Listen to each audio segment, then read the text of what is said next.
Hello, League. We got about a week to go to the fantasy draft, so I thought I would do sort of a tutorial since we're doing the auction draft for the first time. I'll send out the link for the ESPN mock draft lobby. Pretty easy to find. Make sure that you do an auction draft, and 12 team is preferable, but not necessary, but 12 team auction draft. And because that's what we're doing.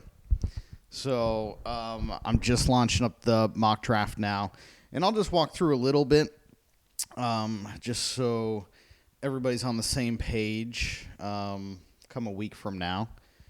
So yeah, the draft, as I think everybody knows, is at Dave and Buster's next week. We have reservations from 1 to 5. The draft starts at 2.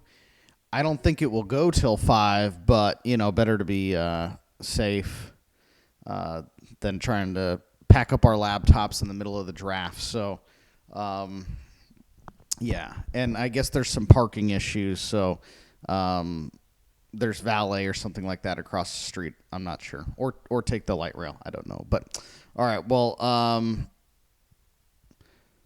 as you can see just from the interface, it looks a lot like your standard snake draft that we're used to. The order in which players are nominated is random, just like the draft order used to be random.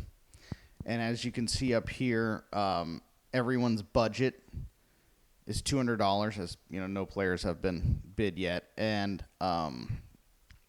down here, over in this left-hand column, is the suggested ESPN value of the player. It's a good guideline, but they're definitely too high on some and too low on others, I would say. But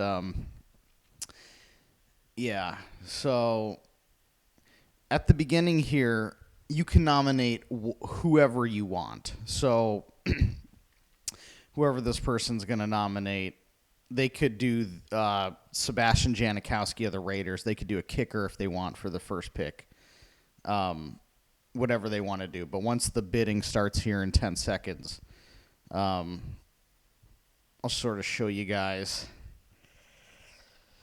how it goes down. So, or I guess it's starting now. And they have 20 seconds to nominate a player.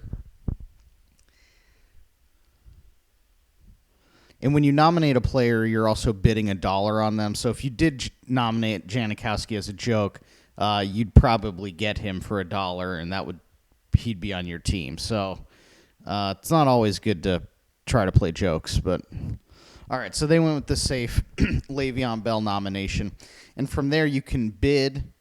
If you just click on the bid button once, it will just be $1 over the current bid. Or you can put a manual bid in. I'll put 55. I don't even know if I'll get it out in time. Okay, yeah. So that way, when I typed in 55, it just jumped it all the way up. Save some time if a player's going to go for a lot more than like $10 or whatnot. So now there's just a timer up here, and it resets to 10 seconds every time somebody makes a new bid on it. So right now, as you see over here, here's the bids. So he's up to $61. If I wanted to, I could bid $62 for Le'Veon Bell and try to get him. I'm not going to do that. All right, so he went to, I don't know, somebody's team on here. But a nice thing also to know is up here, there's the maximum bid. And so everybody can bid max 185 right now. Now, if you ever did that, that would be absolutely insane and fantasy team suicide, but you could do it. So the team that just got Le'Veon Bell up here, they have $125 max bid left because you have to at least have $1 per remaining roster slot. The computer figures that all out. They make it dummy proof. So there's no need to feel like you need to be a math major or whatever, but it kind of helps to know how much you can bid at a certain time. Okay, we'll go back to the remaining budget. And so Eddie Lacy's going now. If I have interest in Eddie Lacy, I'll throw out a bid there at $52.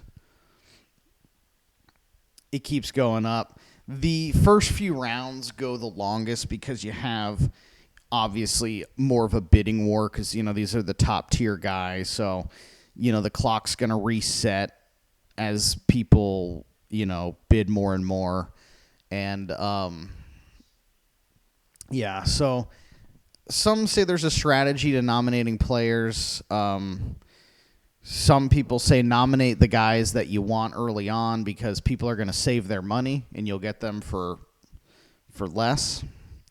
Then there's other people that think, save it. If you really want Jamal Charles, skip on nominating him. Try to do it later after people have spent a lot of their money and are feeling a little more conservative. I don't know. I don't know what the right strategy is. I don't know. They all probably work out to their value anyways, but it's pretty simple as you can see. Once you get in there and do a few mock drafts, it's pretty easy, but I just wanted to do this tutorial just to kind of show it's not an overwhelming process. It's pretty similar. I mean, the big difference here is you're not going to get punished for getting a draft pick order that you don't want. I think in a standard league, if you have the second or third pick in this, probably the third pick in the draft this year in a standard league, I think you're sort of punished. But in this, it's good. You can target the guys you want. If you think Odell Beckham right here is going to have a monster year, bid and get him, And so I think it'll be more fun. I think it will make it so, everybody's in on each pick.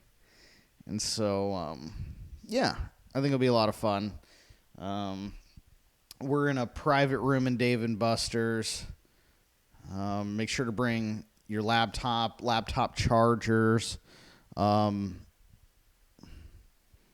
That's I'm trying to think if there's anything else to really say.